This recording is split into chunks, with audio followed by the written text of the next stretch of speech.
Entertainment is defined as the action of providing or being provided with amusement or enjoyment. Now, I'm sure you're all wondering why I felt the need to give you an English lesson, and I promise I'll get to the point. But first, let me tell you a little story. Every morning, I wake up at the butt crack of dawn and do two things. 1, take my children to school. 2, work out. The first is fairly simple, but the second, well, it kicks my flabby white tush. I am not the girl that can step onto a treadmill with a little background music and knock out an hour-long workout. Nope, I need a distraction. Sometimes I play a movie on my iPad, but most of the time I turn on whatever rainforest soundtrack sounds soothing that morning and I read. Not a magazine, not my Facebook feed or some random article on BuzzFeed. I read a book. The only problem with that is that I have to read a very specific type of book when I'm working out. It can't be sad, because ugly crying in the gym is a big fat no-no. Can't be smutty, because George likes to read over my shoulder.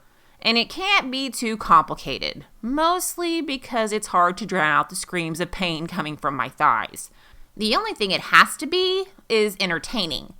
My overly analytical brain need not apply. In fact, it can check out altogether if it likes. I need only the part that allows me to turn a book into a moving picture in my head. The more action, the better. That is exactly what Amalie Howard's novel, The Almost Girl, was for me. An entertaining distraction. I am not going to lie to you. This book was a hot mess. Or more specifically, sloppy in its makeup. The world building was fairly decent, but Howard's main character Riven and her male counterpart Caden were one exhausting literary trope after another. One was supposed to be unflinchingly strong and savvy. They were constantly hurt, passing out, or being taken advantage of. While the other is what one would call a Mary. Practically perfect in every way. 2 points for those of you that got the Mary Poppins reference. I didn't make them difficult to read. Hell, I actually enjoyed it when Riven got a swift kick in the ego. It just means that they were doomed to be predictable, as was the plot. Even with the amusing introduction of zombie-esque robots, very large mechanical lizards, and one mad scientist's father, I figured out all of the twists a good 20 pages before each happened. And this is where the book is going to lose readers. Let's lay all the cards on the table, shall we? This book is going to be a book that draws two very different responses. Love or hate. There will be no middle ground for the bulk of its readers. Why? Because it's a book that you have to be in a specific frame of mind to enjoy.